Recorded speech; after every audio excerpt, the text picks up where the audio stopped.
think we're going to go ahead and get this next session started. It's a light crowd, but I want to be respectful of your time and try to keep this on schedule. So we're going to go ahead and get started here for the next session.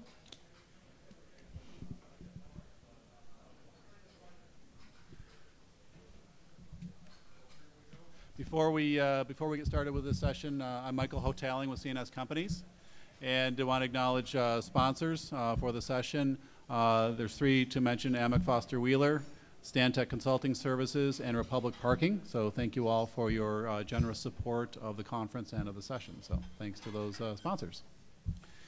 When Kevin Buman reached out to me and asked if I would moderate a session about the future of airport infrastructure funding, I momentarily hesitated. Mine quickly pivoted to the right individual to bring up to talk about that heady topic.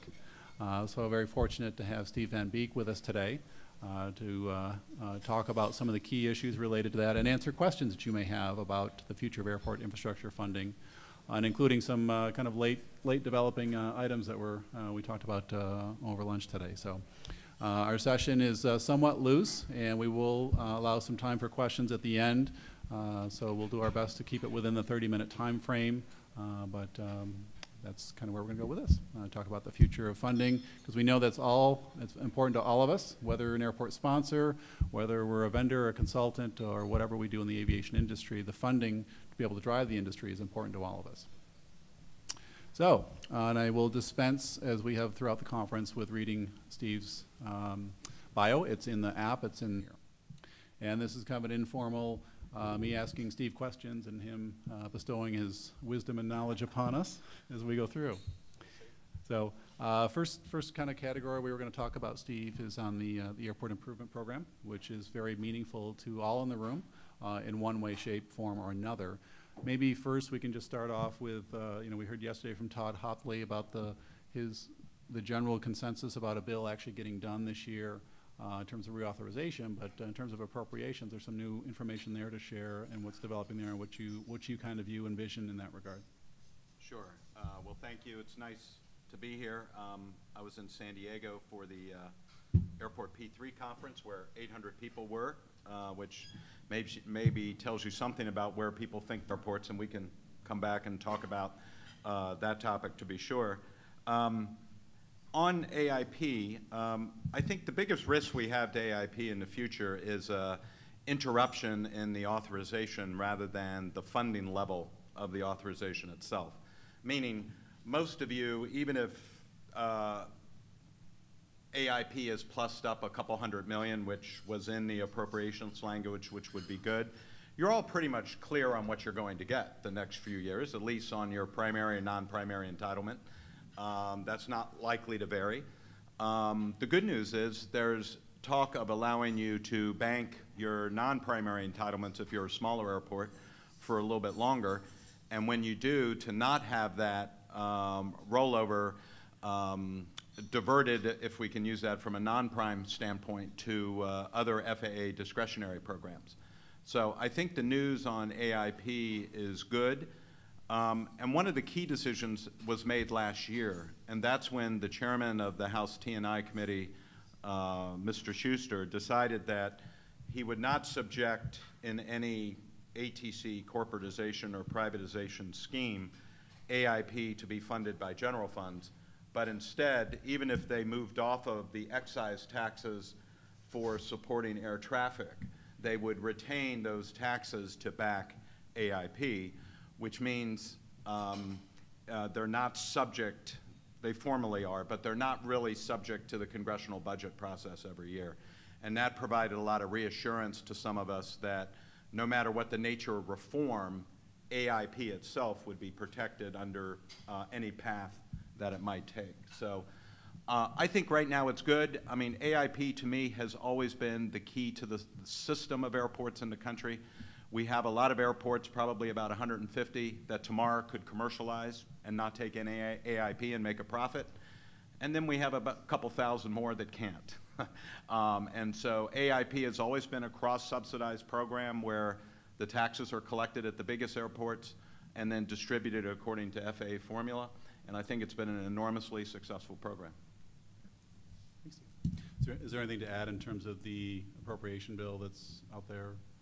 So, yes. So the Senate Appropriations Committee plussed up AIP by $200 million above the previous level. And they also did something you don't usually see in an appropriations bill. They legislated an authorization in the appropriations bill and said that they should raise the passenger facility charge from its current $450 to a ceiling of $850, but to retain the $450 PFC for connecting traffic.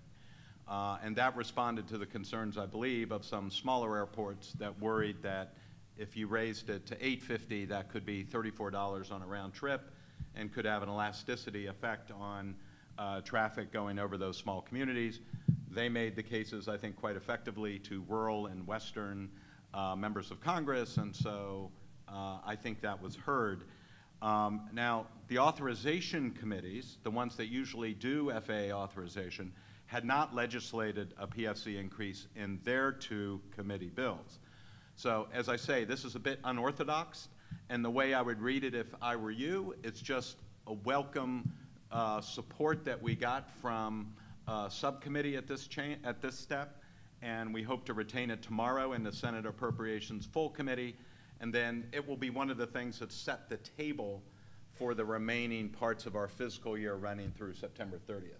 So, yeah, we should all be pleased. It's good people have their senses and recognize the value of the program, but I just wouldn't get too excited about it yet. And maybe as a follow on that too, we did talk at lunch a little bit about how long the efforts have been in place to try to increase the PFC. Yes, well, I joined ACI North America as the head of policy in March 2001 after the Clinton administration. During the Clinton administration, we actually had a PFC increase from $3 to $450, and I and my successors have been working on it since. So that's 16 years, that's at least 5 FAA reauthorization cycles.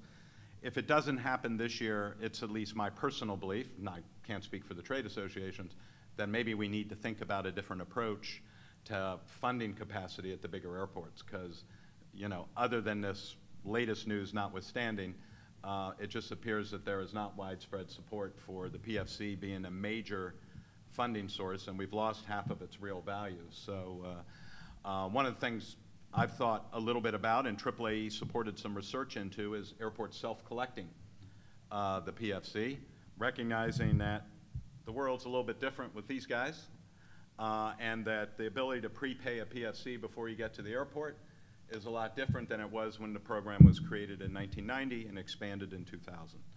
But let's let this cycle run its course first, and then we can all talk about whether we think that's a viable option, at least for origin and destination traffic. Sure, sure. Still saying on AIP, and I know trying to predict anything beyond even a year in Washington is extremely difficult at best. But if you were asked for your long view on AIP, and in particular that many of the members of this particular chapter are general aviation airports, yes. What would you want them to be thinking about and informed about in terms of the long view on AIP from your perspective? Well, in my view, the current way we fund FAA, and that includes air traffic, airports, FAA operations, is broken. And in the next recession, the trust fund could go upside down.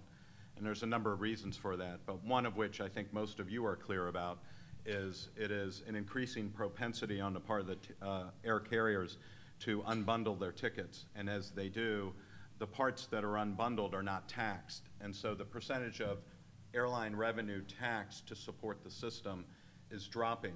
Now that's been masked by the traffic growth, which has overwhelmed any proportionate loss in recovery off those tickets. But if we go into recession, which we will at some point in time, then that will come home with a double effect on us. And then they'll start looking at ways of cutting back the FAA obligations. And obviously that's one reason some people are very supportive either of the Senate approach to taking the FAA off budget or to the House approach, commercializing the air traffic portion of it and having the FAA focus more on safety and regulation and less on operations as is done in many other countries. Well, great segue into the subject of commercializing the air traffic piece of it. In a small group that I was facilitating conversation with yesterday, we had a fairly lengthy and I guess, lively dialogue on the matter about Yes. commercialization and concerns about that issue. What would you want to inform the group about in terms of the commercialization and what some of the anticipated details of that could be? Well, I want to get out of here alive, but let me just say, I think you know, a lot of my views about the air traffic system really came to a head in 2013 when I was on the Management Advisory Council of the FAA, and I was sitting in the room with Gina Marie Lindsay from LAWA, the CEO, and Michael Huerta came in that very day is when the sequestration trigger was pulled. And you'll all recall several things initially discussed were shutting down low-volume FAA air traffic control towers and shutting down contract towers. In addition, they were pulling, you know, each FAA employee in air traffic had to take 1 day of furlough per pay period. And for Gina Marie, that meant pulling people out of the air traffic control tower. And they informed her that she was losing 2/3 of her capacity, 1/3 of her capacity in the tower during these 5 days. At the beginning, we didn't know it was only going to be 5 days. So, you know, that triaging of the operation, which they later solved with moving AIP funds into air traffic, and then, you know, the threat of shutting down low-volume FAA towers and contract towers, we eventually, you know, resisted and beat back by legislation. But it's enormously crazy to have a system that generates billions of dollars of economic value, both directly and indirectly. And anytime Washington you know, has dysfunction, and I think we all know that happens from time to time, you know, FAA and our industry is put in jeopardy. And, you know, I point out to people in Washington that, you know, the Federal Highway Administration doesn't operate highways. The Federal Transit Administration doesn't operate transit. But the FAA does operate air traffic. And if it's not operating air traffic, the system doesn't run. So the price of failure is very high in aviation. And we can't afford a system that is subject to those types of interruptions when there's debt limit, continuing resolutions, threats of government shutdowns, and arguments between Democrats, Republicans, presidents, and Congress. And so that's what really led me to be very supportive of finding an independent funding source for the FAA, be that commercial user fees on air carriers, or be that taking it off budget as the Senate Commerce version would do. Either one would help us guard against those types of system interruptions. And by doing so, it also will mean that when the FAA makes a commitment to invest in the medium and long term in technologies for next gen, that the next budget crisis doesn't get those things postponed. And then you get in this cycle of auditors criticizing FAA for not meeting the goals that Congress eliminated the money for them so they couldn't meet the goals. And this has been, we've made several laps around this track since, you know, I first went in government 25 years ago, and it's just gotten really tiresome. And when you're in aviation, you see it on full display. So, you know, I think commercialization is a bit of a buzzword, as is privatization. Privatization is used by opponents. Commercialization is generally used by opponents, proponents. I like the system in Canada. I think it works well for them. Whether we can transition that to the U.S. and make it effective and protect the public interest, I think is something that I can only judge when I see the legislation that's put forward and reconciled between the House and Senate, should that happen. Sure. And some in this discussion yesterday likened the concern about can they actually make the transition, would it take years? Some likened it to the contract towers that wasn't as complicated and actually has proven to be very successful. Are there parallels there in a transition to a corporatized ATC as to how the contract tower process? Yeah, I think there are out? Management parallels. I think the scale is obviously very different. And the main thing is to, I mean, if the employees just switch their employer and you have the funding protections for it, and they have a better ability to procure technology, and you know, even most people that might be small airport advocates who might be small C conservatives would acknowledge that the federal government's probably not the best place to put in innovative technology into a capital plant and expect it to seamlessly be integrated and work and delivered on time and on budget. So I guess the question then is, if that's not the case, then can we have a nonprofit board made up of some stakeholders, and can we protect the interests in the new system that we think is important and transition to a different system that protects, as I said, the funding and performance of the system? It's funny, we didn't rehearse this, but you keep planting great segues for me in your remarks. The technology issue, Steve actually recently, maybe last week, published this paper on remote towers. So the remote tower concept for the Reason Foundation was published. Steve is the author of it. Tell us a little bit about how that, if that technology was deployed, the types of airports that may be able to help, and how that could alleviate some of the concerns in terms of safety and transition to a corporatized system. Yeah, well, first off, I mean, remote towers in a way are a third flavor of providing air traffic control services, right? We have traditional FAA towers. With the cost of those towers over a period of time, there was some innovation in the 80s and 90s on the contract tower program, which by having less costly controllers and less sort of direct procurement regulations, you have a cheaper way to deliver ATC services. And remote towers is kind of a hybrid of offering an alternative for untowered airports to enter into where they can have the equivalent of towered services. But it also allows towers to have much better capability. For example, at San Francisco, you may know they built a new tower in part because they wanted to be able to see the whole airfield and have clear line of sight. Well, rather than building a new tower, you may be able to put a 360 pan zoom tilt camera on the tower and cover that and show that image to controllers. Well, that same logic is used now in Europe. In Europe, you cannot fly commercial traffic into an untowered airport. It's prohibited for safety reasons from their point of view. So if you think about it, in places like Sweden, where you have remote airports above the Arctic Circle, and they may have, let's say, 20 operations a day, is it affordable for an air traffic provider to have an air traffic control tower to deliver services, 20 operations a day? The answer is no. So what they decided to do was to say, at several of these airports, let's have remote tower technology, and by very secure cables and communications, we'll transmit those images from the cameras and the data and the radio signals to one center, which will operate all 5, 6, 7 remote towers, and thereby making it a lot more affordable for the air traffic provider to provide those services, and in the US, potentially enriching those communities that today don't have a tower. And while the FAA always says safety isn't compromised when you don't have an air traffic control tower, we all know if pilots have to talk to each other on radio frequencies and it becomes busier and busier, you sort of start staging and phasing traffic into that airport and working line of sight.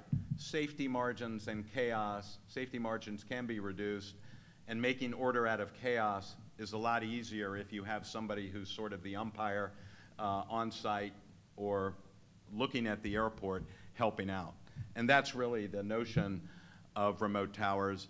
And there's other kind of cool applications. At night, a lot of airports lose the ability to provide air traffic control services late at night. Remote towers would allow that to continue, and maybe 5 such small commercial airports, let's say in New York, could be operated from a single remote facility at night to enable operations to continue to receive air traffic services. So, and maybe even enhance that capability. Yes, and in the paper, we linked this a little bit to policy change because, remote towers would be, do cost money, just like contract tower programs, I think $160 million a year. That comes out of the FAA's operations budget. Frankly, the FAA probably has things they prioritize higher than contract towers and remote towers. And so then we always go to Congress and say, you're at least going to give $160 million for contract towers, figure out the rest of your budget yourself. And so if you did have an entity that had independent funding capability, the idea is that commercially they might make better decisions that are consistent with the interests of contract towers and remote towers, as we've seen in other places in the world where we put it in. Now it's kind of wild. At London City Airport, which is an airport of 4 million passengers, they've decided to knock down the air traffic control tower and put up a garage instead to raise revenue. And what they're going to do is just put a remote tower pole on top of the garage and operate the air traffic services about 100 miles away in a small town in England. Now, if that sounds crazy, remember our TRACONs operate en route traffic remotely. And so this is not really far out. I think it's very innovative given today's technology. And hopefully the FAA, under anything, status quo, more the Senate vision or the House vision, can give smaller airports in this country more options for, you know, creating that order out of chaos and delivering better services. I'm going to take a break. We're about 20 minutes into our 30-minute time frame. I want to see if there's questions or other follow-up for Steve. And please wait for the mic to come to you so that they can hear you on the live stream and Steve can hear you as well. Mark? Thank you, Steve. On the remote towers, is it a fact that NAV Canada and Sea Ridge Technologies are doing the virtual airfield management with full stitch video in some of the smaller untowered airports? Yes, Mark, and it started as sort of backup, and now they're sort of gravitating more toward that. And you're seeing it in Australia, you're seeing it, Ireland is starting, you know, a program. So it's much more common, and again, it's sort of unfortunate because, you know, more than a decade ago, the FAA was sort of showing and proving this technology, but they haven't been able to sort of get it, you know, to the point of from invention to innovation in the U.S. And once again, we're sort of falling behind on this now. TJ. Just a quick question. Besides the not having clear knowledge of technology, any pushback from labor groups such as NAVCA with remote towers? Well, what's funny is NATCA read the paper and they said they loved it. And one of the reasons is because, well, 2 or 3 reasons. One, imagine recruiting controllers at Dead Horse International by Prudhoe Bay above the Arctic Circle, right? Not real easy. The second is, I can't think of anything worse than being an air traffic control tower in a tower that has a few operations a day. You're bored to death. And what they basically say is, hey, if we can get certified on 4 or 5 different airports and operate traffic from it, it's going to be a much more satisfying job for us. And it's actually going to create efficiencies in the controller workforce at a time when we have a controller shortage and we're trying to staff. So I think it would actually better utilize both the capital side of the budget and the operations side of the budget. And I'm actually glad that the FAA, that the controllers were progressive enough to sort of see that and be open to it. Could it, the privatization or whatever side you're on, yeah. Could it be as similar as how when flight service for FAA went to, you know, a private provider as far as operating it? Would it be something like that as far as the controllers? But there's not a fee for users to use flight service now. Would there be a fee for air traffic? Well, yes, there'd be a fee for air traffic, but if you ask an air carrier, would they like a fee based on time and system and weight, or do they want a 7.5% excise tax? You know, you're going to pay one way or another, and it's really a preference on which way you pay. The good thing about paying a user fee for commercial traffic, not necessarily general aviation, is that it puts the right incentives in the system. Whereas, you know, an excise tax is unrelated to the cost of actually providing the service. And where countries have done that, it's led to more innovations because it puts the right incentives in for things like managing congestion and other things. In Canada, what they basically do is charge a flat fee to register your GA aircraft if it's small, and then it's an all-you-can-eat plan on the system. It gets a little higher if you operate a G5, but, you know, hell, if you're flying at 50,000 feet over transoceanic airspace and you're being switched 5 times in U.S. sectors, should you pay $85 for that?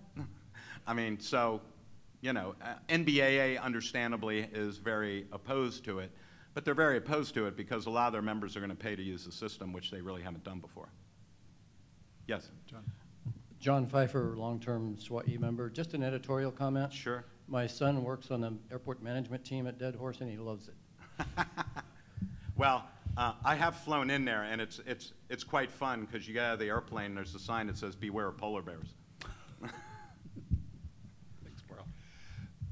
Carl Honecker, Moffett Field.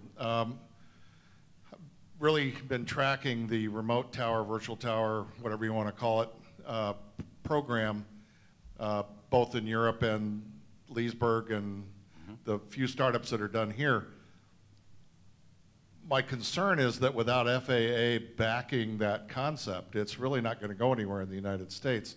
There are very few private airports and or small airports that can figure out how to afford to make that happen, Yes. no matter how much Saab or any of these other companies want to help them make it happen.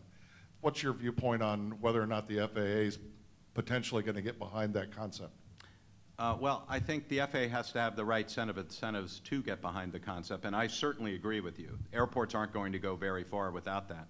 I will say in both the House and Senate versions of FAA reauthorization, I was actually pleasantly surprised to see 2 remote tower programs in the 2 bills.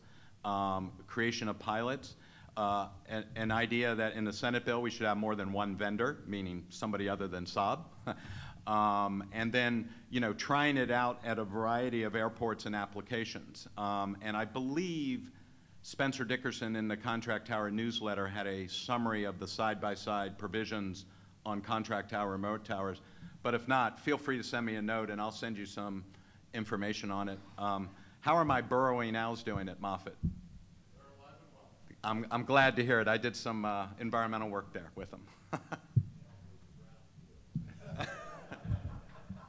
Go ahead, Mark. So I have a question. How about with ADS-B in and out, isn't there the potential to actually allow pilots to maintain separation, where they will actually get the information to identify the aircraft in front of them Yes. with altitude and direction, and basically say, stay this far behind, and you'll maintain it just between the 2 pilots themselves? Absolutely, and I think at airport clients where I work, like San Francisco, the ultimate build out of that system and capabilities is instrumental, pardon the pun, to increasing capacity and reducing delays when the marine layer settles in there. As you know, obviously, ADS-B in is the real challenge, and the mixed equipage environment, particularly in Class B airspace, is something with general aviation that we have to be sort of cognizant of. And so I think we're chasing it a little bit, but we're probably at minimum a decade away to getting to the kind of system that you and I would both like to see at those types of airports. Well, let's cut it there. We're a little over time, so I want to make sure we're respectful of that. I know we didn't give you a whole lot of time, Steve, but thank you for being here.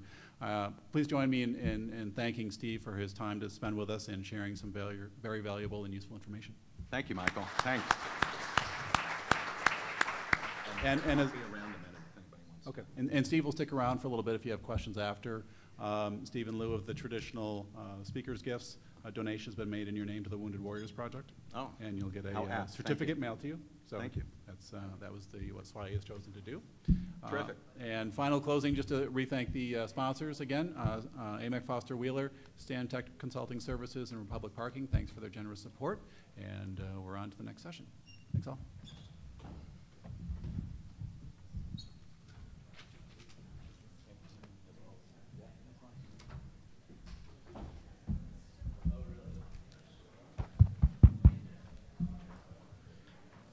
So folks, we have a break with exhibitors 2:30 to 3 o'clock.